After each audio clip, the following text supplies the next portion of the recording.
glad to be back this year. You know, it's kind of interesting. You think about it. I mean, some of us here have been using Rails for like 45 years, even maybe. It seems like forever. I mean, and then on the other hand, it seems like how does that much time gone by? It's flown by in some ways. So I think it's interesting to think back. Last year when I came here, I just sort of asked for a show of hands from people who was doing Rails or who was trying to transition from Rails to go from sort of dabbling in it to going full-time. So this year I thought it'd kind of be interesting. Obviously some of you might not have been here last year, but who's doing Rails full-time as their full-time job right now?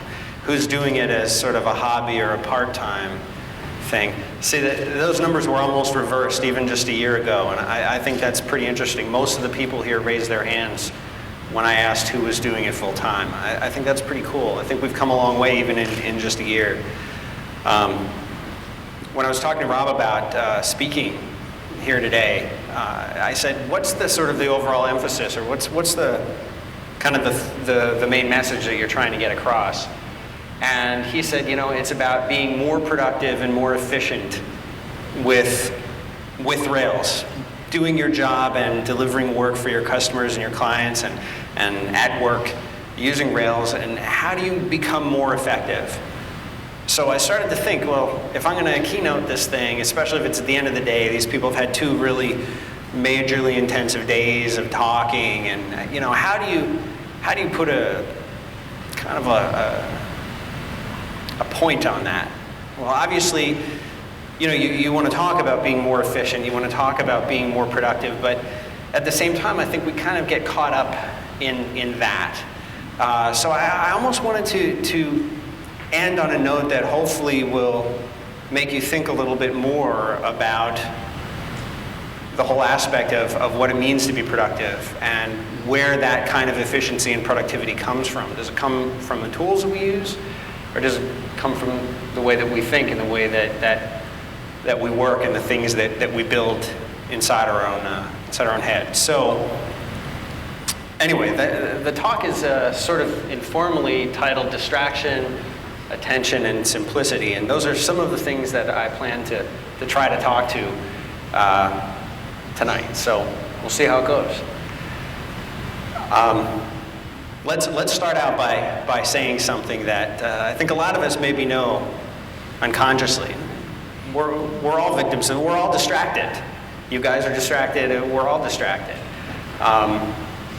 Most of you, it seems, have your laptops on, and a lot of you are looking at the screen. Sometimes you look up, sometimes you stay looking down. I've been to conferences, I do the same thing sometimes. Within that world of your computer, you know, you've got SMS, you've got Twitter alerts, you might be in Campfire, you know, you might be in IRC, you're seeing the little growl alerts pop up when somebody commits code to your project. I mean, all of these things are happening, and it sort of becomes this big stream of multitasking that you're engaged in for 8-10 hours a day. And even here at this conference where I'm up here talking to you guys, a lot of you are looking at your screens. Like I said, I don't expect you to look up, and I know better. I'm a geek. I'm not offended by it. But at the same time, there's a part of your brain that you're hearing what I'm saying, but it's different from actually listening. It's different from being engaged. And if you and I were at lunch right now, you probably wouldn't be looking at your computer, but in this setting, it's okay to do that. But how would you feel if, obviously, there's always an internet connection issue whenever you're at one of these things, but how would you feel if that computer, you didn't have the choice to look at it? If it was taken away, you'd feel you'd be resentful. I was talking to somebody earlier today, and they were saying the longest 30 or 40 minutes of their life is the time from when you get on the airplane until the time when you're at the cruising altitude, and you can bring out your laptop or your noise-canceling headphones or whatever it is. And I've been there too. I think these are normal things, but in your day-to-day life, you know, I think it's interesting to see how those distractions actually come into play. I'm not going to try and say, well, you know, you spend 3 hours a day on Twitter and IM, and that takes away from your productivity. I'm not talking about that. But it's interesting to think about the way that these distractions actually affect you and affect you at a very subtle level. This is I'm going to be sharing some quotes. This is just one of my own quotes. The most successful objects, devices, and applications have simple and obvious functionality. So I have some props today. I'm not really a prop guy. This is a Polaroid camera, a real old-fashioned Polaroid, and there are 8 pictures left. This little flashing light, if you can see it, tells me that the thing is warming up. Now it's warmed up. When I say that there are 8 pictures left, that actually means something, because they don't make these Polaroid cartridges anymore. So say cheese. 7. Let's see how that comes out. It takes a little while, but there's some cool things. I mean, this is a Polaroid camera. It's called a 1/600 100 millimeter focus range. I got this camera when after Dan Cederholm and I had built Corked, there was a magazine called Imbibe that wanted to do a feature on us. And they had this idea where they would send these Polaroid cameras out, and you were supposed to take a picture of yourself or have someone take it of you, and you'd send the picture in, and they would have these little Polaroids. And I probably should have had a picture of what the ad thing came out, but we took these pictures and we sent them in, but they said, well, you could just keep the camera. I think there were probably, maybe 20 pictures on the camera. I don't even know how many, and we took a few, and I found this sitting in my closet not that long ago, and I thought, it's so interesting because I've got a really nice digital SLR camera that's big and bulky, and then I also carry around my iPhone, and I take most of my pictures when I'm running around with the iPhone. The idea that and there's a strap on this, like. You're going to walk around with this thing and take pictures with this thing. Like, that doesn't seem like something any of us would do anymore. If I'm carrying something this big, it better be a digital SLR camera with, a 7200 lens on it or something. But what's interesting about that, even though it's sort of antiquated, it has this sort of simple, obvious functionality on the back. I don't know if you can see it. There's just a simple little button. There's one button to take the picture, and there's a little light that lets you know when it's ready. And that's it. And for decades, that was the only way that you could get an immediate picture. That was the only way you could get that immediate result. And most of us are in this kind of world of wanting immediate results. I mean, if you look at something, I think a big part of the success of Twitter, and people in here who might follow me on Twitter know, it's fun. I like to use Twitter just like everybody else. And part of the thing I think I like about it is that it gives you immediate results. You get that instant, I don't know if the right word is satisfaction, but you get that instant sense that you've said something. I read a lot of blog posts, and sometimes it can take 20 minutes to write one, 5 minutes, but usually it takes some time. You can have that conversation, that sense of immediacy on a social network or something like Twitter without having to spend too much time doing it. You get those results instantly. And that actually has a negative side effect, because you start to want to get that result or get that effect in the rest of your life too. And I think there could be a negative to that in the way that it affects the way that we think and the way that we eventually try to solve problems. Still talking about this philosophy that I have, and I'm going to talk about Apple eventually, but my grandfather was a metallurgist, and he worked for the US government for many years. And this was his slide rule. I'm not going to pass this around or anything, because it's sort of fragile now. But I'm not really sure how to use a slide rule, but this thing slides out. And I mean, the people that can use them, the people that know how to use them, they can do amazing things that we would do on a calculator or on our phones. They can do them just as fast, just as efficiently with something like this. The interesting thing to point out is that this was made in December 22nd, 08, 1908. And this thing is still around. This thing is still working just as well and just as elegantly as it ever did. The fact that I don't know how to use it aside, this is the kind of thing that was built to last. And there are so few things now that are still built to last in the same way. Now here's something else that I brought. Like I said, I'm not really a prop guy, so what is this, anyone? Okay, what's something you can do with this? Okay. I was expecting some smart aleck answers, but yes, it is a can opener. I don't know how long I've had this particular can opener, probably 5 or so years, maybe longer. We go with the manual can openers at my house because the electrical ones inevitably have some kind of a problem, or the lid gets stuck and they get gross and they're hard to clean. This is a pretty simple device, and they haven't really changed very much in, I don't know, the last 100 years. They're simple, they're easy to use, and if you spend a few dollars, you can get something that we take for granted. I mean, the whole sort of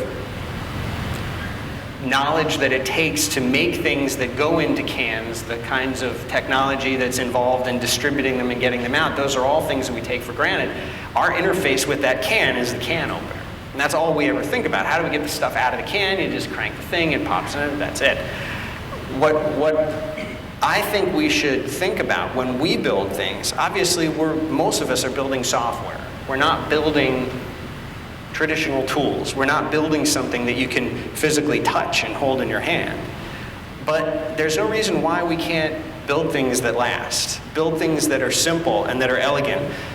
I can't really think of a better way to open up a can than this. It's powered, you do it yourself. Maybe you could make it smaller, lighter, stronger, but it's the same design. I think what we need to think about when we're building something is how can we go the opposite direction? How can we reduce the number of features? How can we reduce what it does and focus more on building something that can last? This is another quote. This is my own quote. We'll get to some other people's quotes soon. But if you have to explain how something you've built, in this case software, if you have to explain how it works, then in my opinion, then it's failed. Things should be more intuitive than that. Now, it's fine to explain a concept. It's fine but if you have to sit down and really tell somebody this is how you use it, then a big component of the usability is gone. So this is the Flip Ultra. A lot of people probably have Flip Ultras. I have an Ultra, and I have the even smaller HD one. But to me, this is a modern day can opener. It does one thing. It takes videos. And I don't have a picture of the back of it, but on the back of it, there's a big red button and a screen. You can hand this thing to probably anybody at 3 years or older, all the way up to 100 years old, and say, you can take video with this.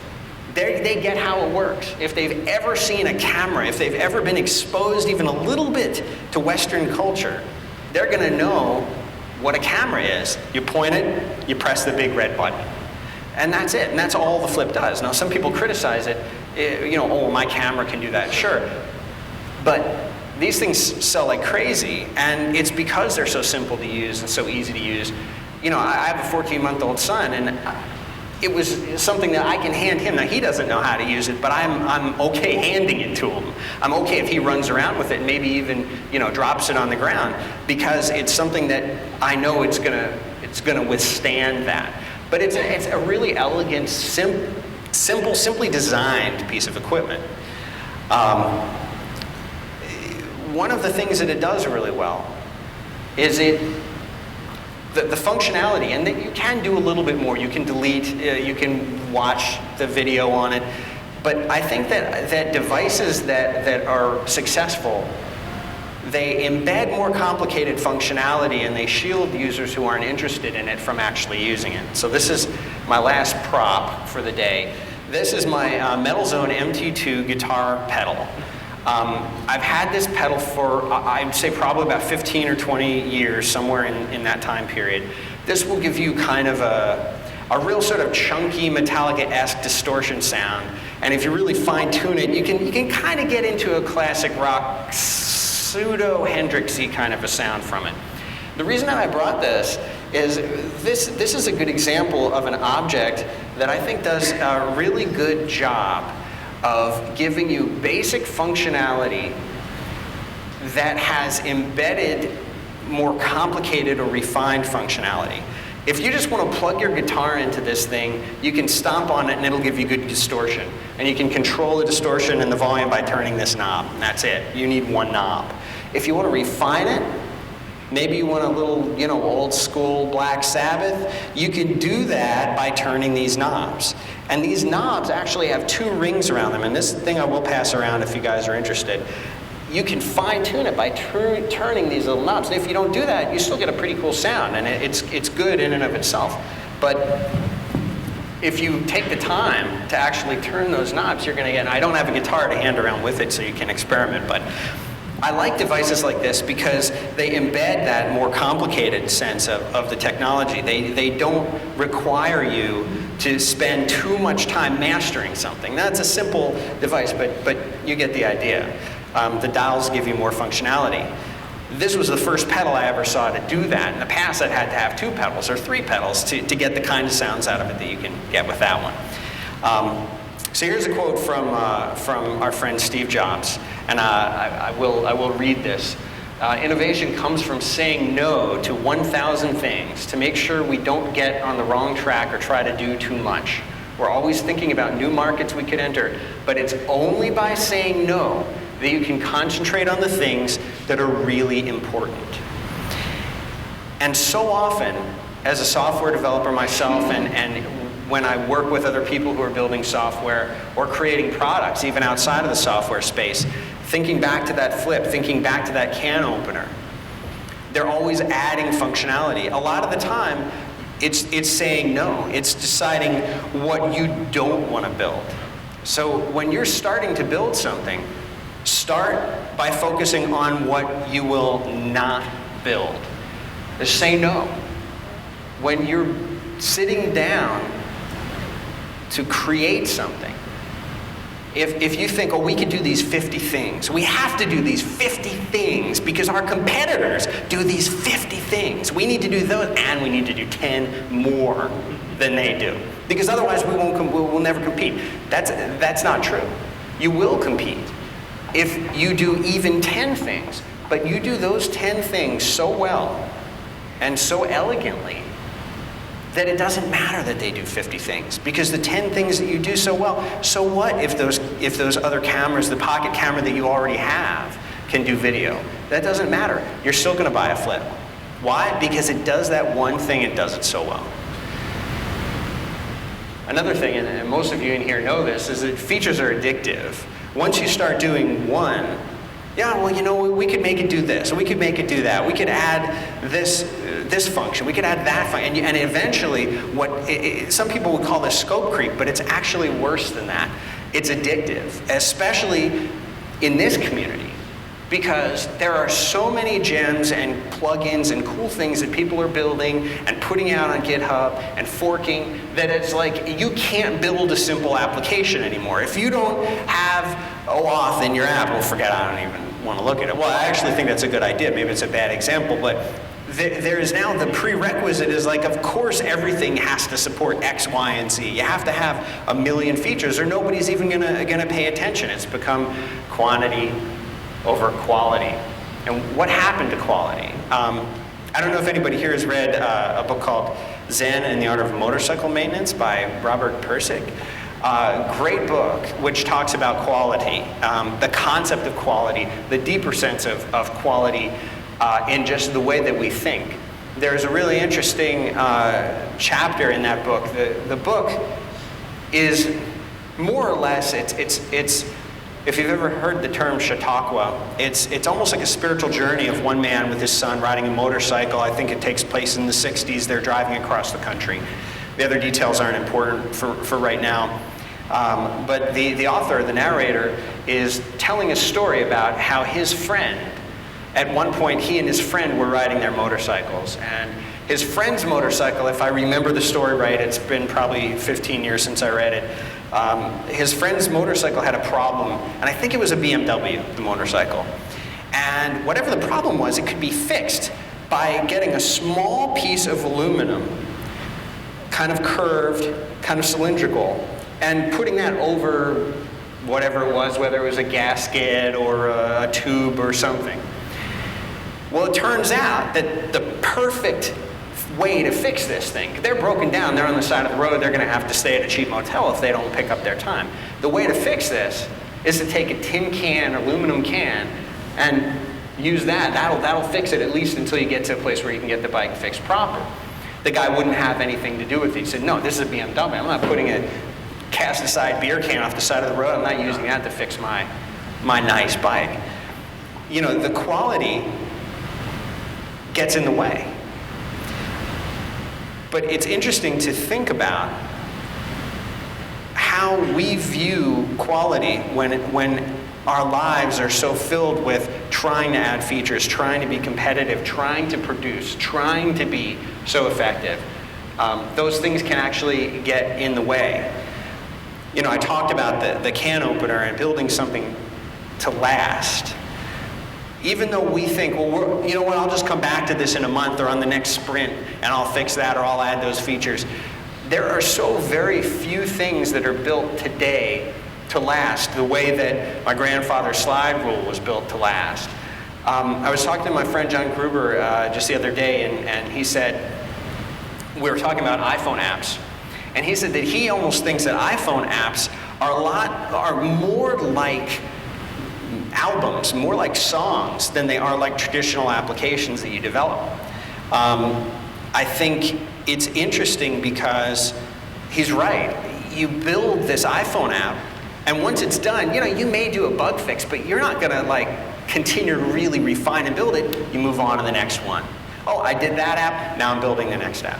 And I think we can be guilty of that too. I think a lot of the time we're so interested in building that next thing that we're not focusing enough time on the refinement and the quality. I mean, things like the slide rule or that can opener, those things, people spend years to create those things. And I think the difference is in that I still have this slide rule 100 years later. I still have this can opener 10 years later.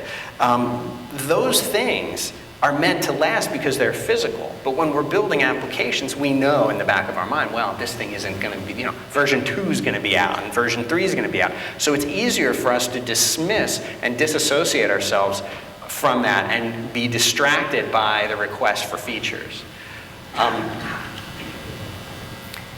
This is I don't remember where I heard this. I think I heard it from a friend of mine, but it's been so long that it's just something I think about all the time. A poor man can afford only the very best. Well, what does that mean? If you go out and you go to Home Depot and you need to buy a shovel, there's a shovel for $15 and there's a shovel for $30. Most of us, especially if it's our first house, we're going to buy the $15 shovel. And this is the one with, you know, maybe the wooden handle and the 2 screws that hold the head of the shovel on. And after you use it for a while, those screws will eventually become loose. So you can tighten them up and spend a little time doing that. And eventually the threads will wear out and the screws won't work anymore. So then you can go buy bigger screws, or you can get some kind of a, you know, epoxy glue or something. I've tried this. And inevitably the head of the the head of the shovel won't stay on anymore. So you wind up having to go, and then you say, well, I'm not buying a cheap shovel ever again. I'm buying the good shovel. Now you've spent $45. But if you had bought that nicer shovel to begin with, you would have saved $15. But that's not the mentality that a lot of us have. A lot of us say, well, we'll just get it out the door right now. We'll just build it right now. We'll just get this thing out there, and we'll make it good later. We'll fix it later. We'll make it work right later. And a lot of this, I know, comes from customers, comes from clients, comes from bosses who are saying, well, we need it Friday. It's our responsibility to say no. It's our responsibility to be that person who communicates to them that we need to build something that we feel is quality. I can't tell you how many times I've talked to people who like admit to me privately that their application sucks and that the code is a mess. Well, that's hard. That's you out there. You're putting yourself out there. If that's what you do all day, if you're spending 8 hours a day building something, and you're not proud of it, what does that say? You've got to be proud of what you do. This goes back to another philosophy I have, which is to do as little as possible. What's the minimum amount that you need to do to have something that is successful, to make something that's great? What is the least that you need to do? What can you say no to? And it's not no in being negative and saying, oh, no, that's stupid. It's saying no as in no. Let's start more simply than that. I think anytime that you come into a situation where you think that something has to be a certain way, it's your responsibility to say to yourself, what if the opposite was true? What if that thing that I take for granted or that I assume or that I believe to be true, what if the exact opposite were true? Now maybe that won't make sense, but a lot of the time, that's enough to flip the way you're thinking upside down and let you see something from a different perspective, what they call in the School of Zen, which I admittedly don't know a lot about, but in the School of Zen they call that beginner's mind. What if you could approach a problem as if you had never encountered it before, never solved it before, never heard about somebody solving it before? What if it was entirely new? A device that was entirely new was the iPod. And there were so many people who were saying the iPod won't sell. It's too expensive. There isn't enough storage space. It doesn't have an FM tuner. The iPhone won't sell either. It doesn't have any GPS. It doesn't have a video camera. It's not 3G. Who wants that? Now they're projecting that there's going to be 45 million iPhones sold by the end of 2009. Now that's a projection. That's not an actual number, but it looks like it's going to happen, even with the economy the way it is. That's according to the Piper Jaffray analyst, Gene Munster. I love that name. Function should define and insist on form. Again, we go back to the slide rule. We go back to the camera. We go back to the can opener. What does it do? That can be your starting point to determine how it should work. What does it need to do? What does it need to accomplish? I still so often see, and it's weird to me because I've been building applications for so long now, and it still seems to be this way. It's almost like, well, we want it to look like this. We think it should work like this. Well, what does it need to do? What is what you're building? What does what you're building actually need to do? Let that determine how it does it, if that makes any sense. I think a lot these days about starting points. We spend a lot of time every day working on projects that have been hanging around, or we inherit somebody else's code, or we inherit a project from, these other consultants came in and built this thing and now they're gone, and now the CEO of the company is freaked out and he's hired us and we have to come in and fix it. This is something that I think about. Well, how do you find that starting point? There's something called Occam's razor, which I'm sure everybody's heard of. I don't know if that holds up for us a lot of the time. The simplest solution is always the best solution. I think the simplest solution isn't always the best answer, but it's a starting point.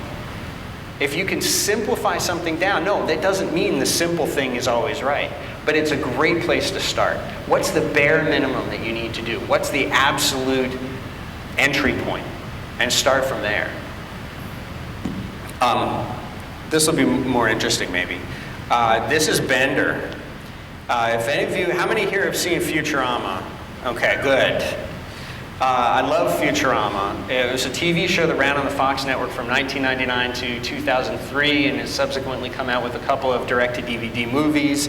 Bender is he drinks heavily, he smokes cigars, he's a kleptomaniacal, misanthropic kind of a guy. And in one episode, the episode is called Godfellas, in case you've seen it. He, for one reason or another, winds up going to sleep in a torpedo tube and gets launched into space from the Planet Express ship and is sort of floating in outer space for a while. And in the course of this, a small civilization of people. They're almost people. They're kind of like people. They're about that big, I think, maybe smaller. They sort of colonize his body and live on different parts of his body. And in doing so, they revere him as God. And inevitably, as always happens with Bender and in shows like this, he treats them so badly that certain ones become atheists and attack the ones that believe in Bender, and they annihilate each other with nuclear weapons. So that's just the background story for this next part. In this clip that I'm about to show you, he's been floating in space for a time, and he encounters an entity which offers him some advice. So tell me if it's too loud. Hey, that galaxy's signaling in binary. I got a signal back, but I only know enough binary to ask where the bathroom is. You speak English? I do now.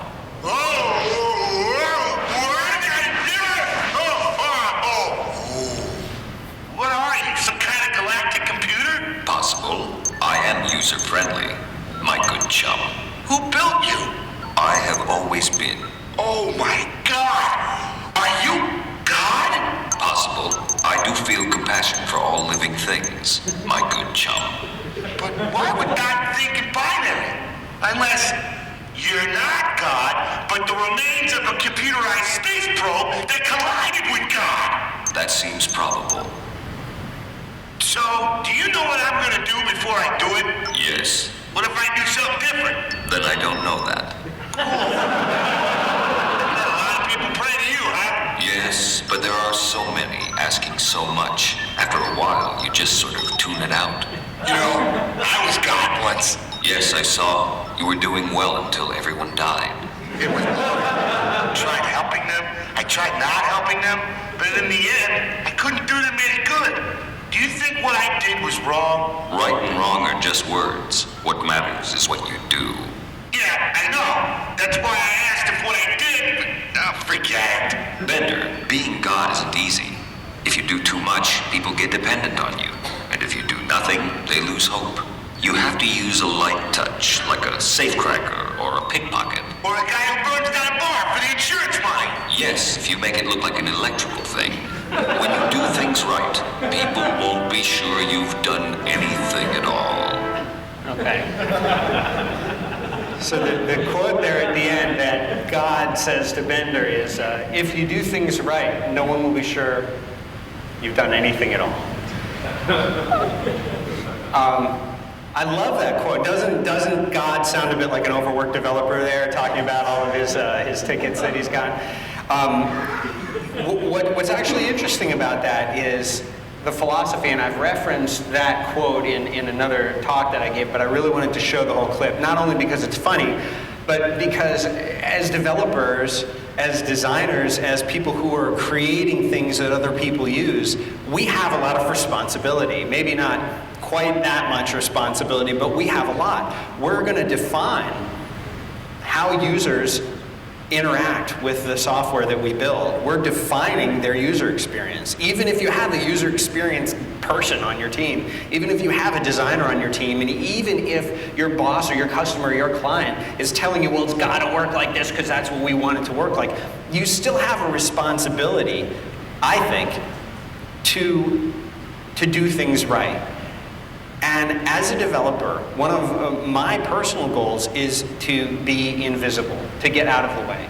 If something works well, you don't need to explain how it works. You don't need to think how it works. You've got a simple Polaroid camera. You've got a flip camera. You've got a can opener. These are things that they just work. And if you can get out of the way, you can get your technology out of the way, you can get the complexity out of the way like we did with that guitar pedal, then you're in a situation where you're providing that simple interface. You're not overburdening the users. Before you start something, stop. You know, we talked before about how you want everything right away. Everybody is telling you, hurry, launch, I used to say, just go and build it, just put it out there. You know, we've got, and I actually think things like, well, there was that video that came out not long ago that we were watching out in the hall a little bit earlier. That sort of cool visualization thing that showed all of the contribution of code to Rails from when it first started all the way until recently when it was added to, converted from Subversion to Git, and then all of these new forks and codes and contributions came to play. It's a cool video. And I think what it shows is the immediacy of, as we come out with these new tools, like Git, like Twitter, like all of these different social networks that make it easier to communicate, easier to share, that's good. I mean, that's what we want. But it also changes the concept of the immediacy with which we come to expect things. We are becoming more and more impatient every day, because these things that happen make us think that it's the only way to do something is for it to happen immediately. I'm now telling you to stop. I'm now telling you to take a step back and to think. All of us have something that one way to call it is a chattering mind, background chatter. Even without the distractions that we talked about, even without Twitter and without IM and Campfire, our minds are still chattering. There's that little narrator or the little stream of consciousness in the back of your mind that's always going. A lot of the time we don't even realize that it's there. It's normal. Most if not everybody has that. It's a normal thing. But it's hard enough to focus without all of these other distractions when your mind is so busy. I want to talk for a minute about that chattering mind. And one of the things that I think about a lot when you talk about simplifying your life, simplifying the things that you build, reducing chatter, I meditate every morning for about 45 minutes. The kind of meditation that I do, and I'll talk about it a little bit more. It's called mindfulness meditation, and it involves bringing your awareness into the present moment, and you're trying to create a non-reactive, focused awareness that's absent of judgment or clinging. Now, this kind of meditation is called Vipassana. That's the Pali word for it. It's 2,600 years old.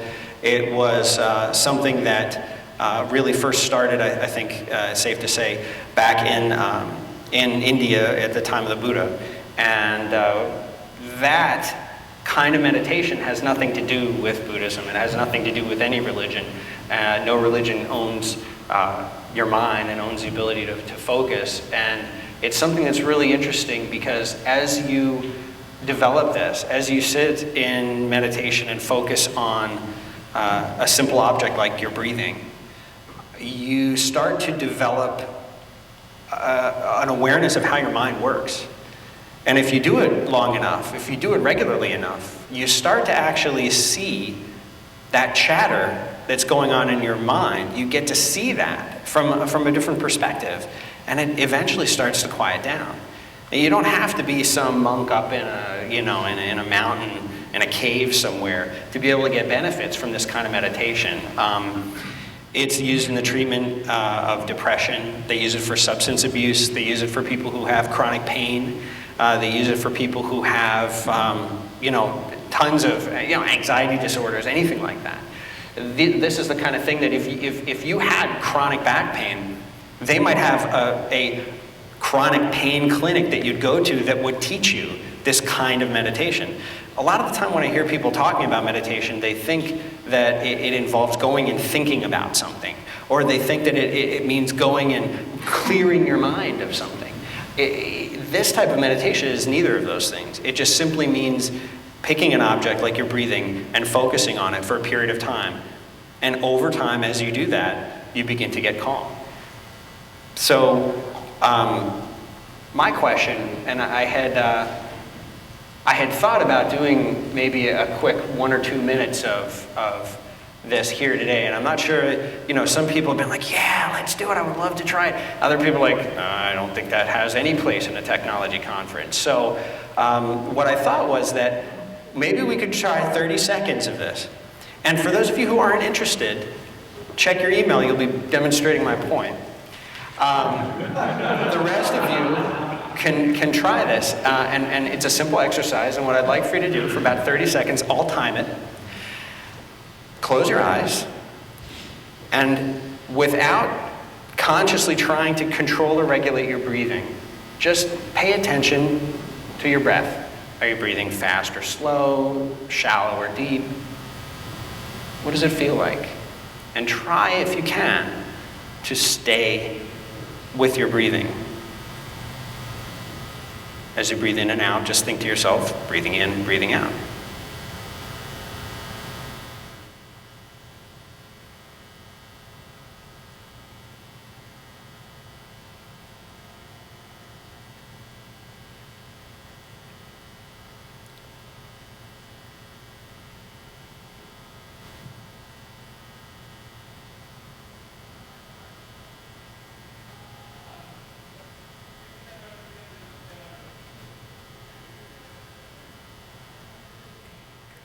Okay.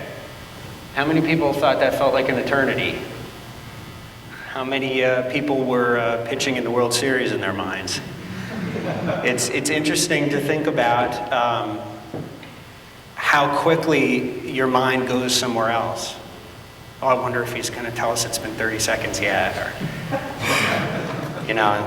he said not to check my email, but I really want to. It's amazing how your mind jumps so quickly to that next thing. How hard it is to try to stay in a mindful state. Imagine how much of a challenge it is for you to focus and be productive when you're with this sort of constant barrage of all these other cool communication things that we all like. Why do we like them?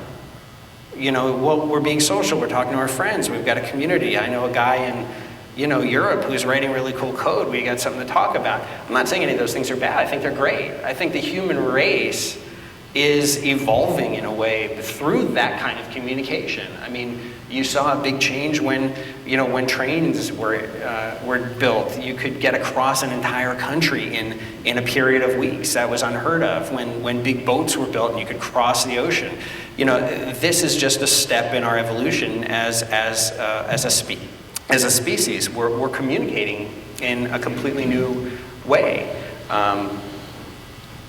But it's challenging enough to try to mitigate all of those different streams of information that are coming in when your mind itself is constantly chattering. One of the things that when you get into meditation and you do it, the advice that they give you is you eventually learn that kind of thinking is just thinking. Oh, those are just thoughts. You no longer have this kind of association that those thoughts are me. The background noise is there, not just in your mind, but is in the things that you build too.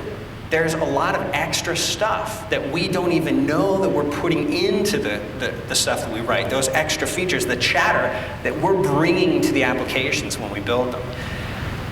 I think a big part of it comes from asking the right questions. Especially how many people here are independent, like somebody hires you to write code, not working full-time for somebody, but like you're an independent person. Okay, I think it's even harder for the people who are working full-time at companies because you've got this corporate infrastructure, you've got bosses, you've got people who say it needs to do this. When you're independent, a lot of the time, maybe you don't even know it, but I'm willing to bet that if a customer came to you and wanted to hire you, they're not hiring you because you type well or because they think that you have good code skills. They've hired you because they think you're going to create a great product. Behind that, they've hired you because they think that you know what you're doing. They expect you to tell them how it should be. And most of the time, as developers, especially in that role, and I was there for years, they're like, well, they said they wanted it to work like this. They said, that's what they said. So I'm just gonna do it that way. I don't want to make them angry. I got to pay the mortgage. But in reality, they want you to tell them no. They want you, if you do it right. But the best way to do that is by asking the right kind of questions.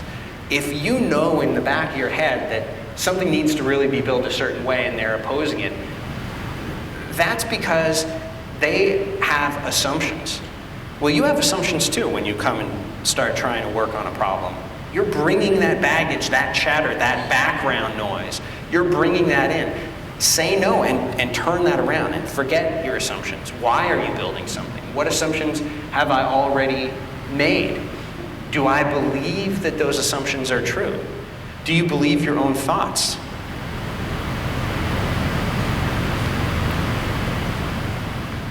This is Abraham Wald.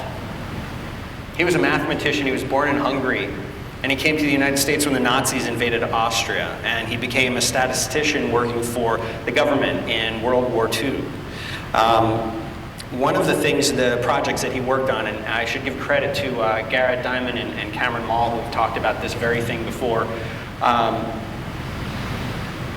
One of the projects that he worked on, the US government during World War II had these planes, and they would fly the planes out on missions, and the planes would get attacked by the enemies, and they were very interested to say, well, how can we strengthen our planes? How can we make them more resilient to attack? How can we increase their survival rate? So our friend Abraham said, well, he theorized that the bullet hits are going to be uniformly distributed across the entire aircraft. In other words, any one area of the aircraft is just as likely to be hit as any other. Now, he was correct about that when they actually plotted out where all the bullets were. Well, what the government was doing is they were coming back and you know, these planes would come out to battle, and then some of them wouldn't make it, and some of them would. And the ones that made it back usually were riddled with bullet holes.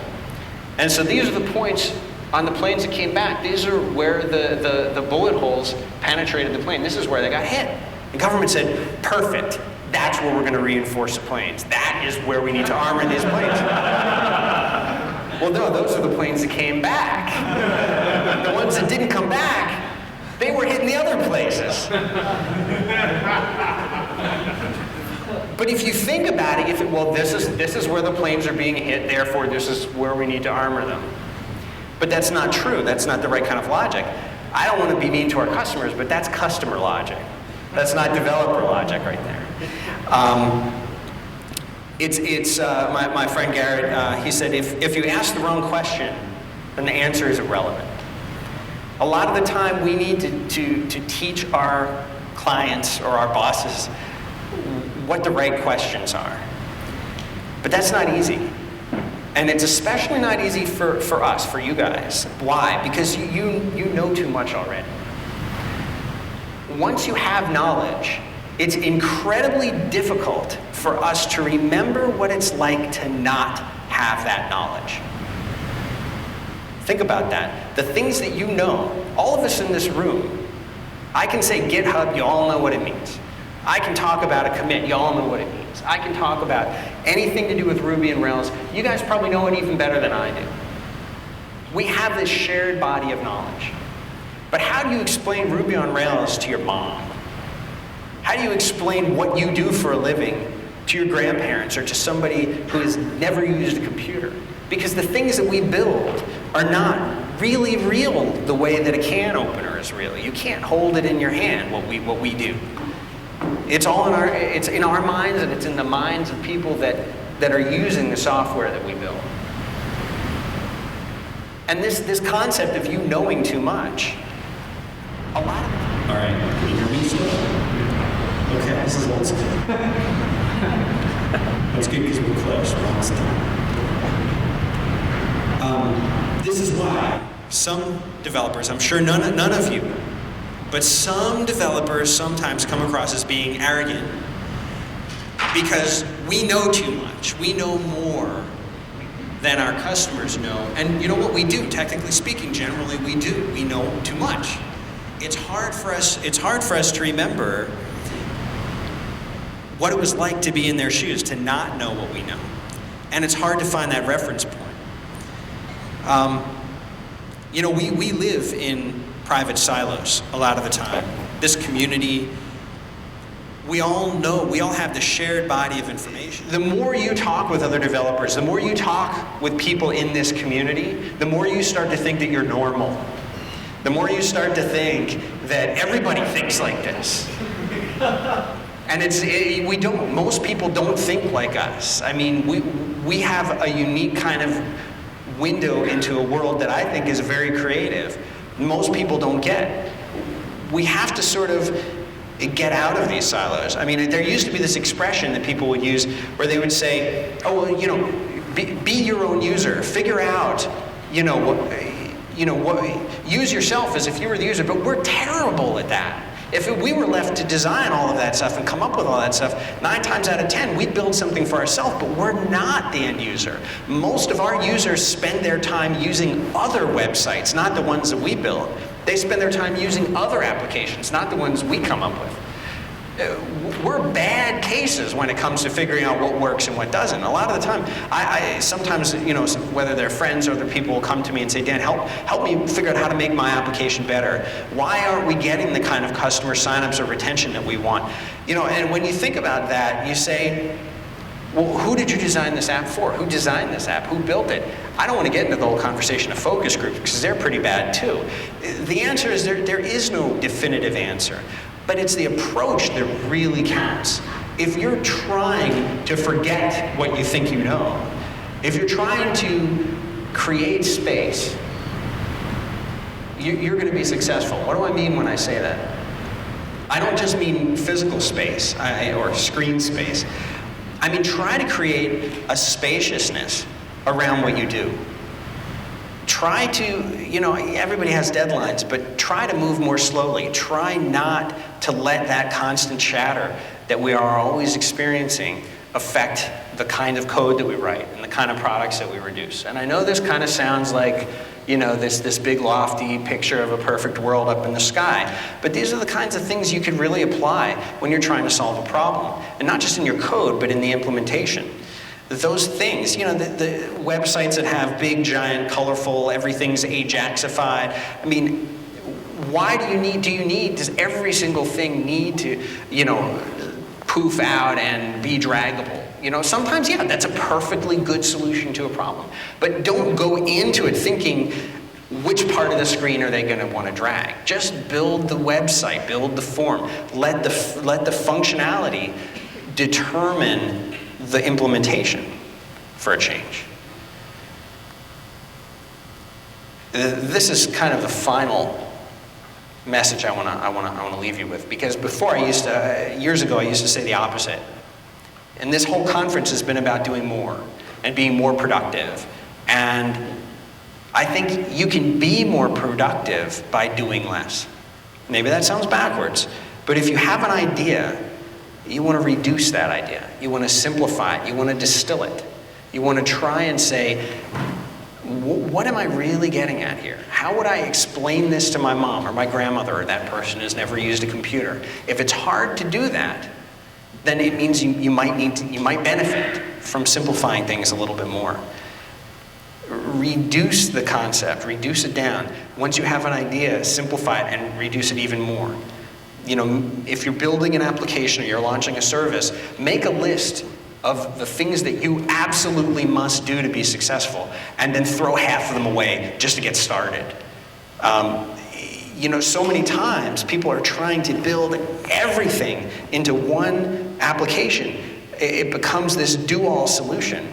And I was talking earlier to the New Relic guys. We were talking about how 37 Signals says they get to a point with their application where they realize that the application is doing enough. When is your application doing enough? When is it time to say this now needs to be a whole new application? This needs to be something else. We can't keep augmenting it. It's almost that iPhone application mentality.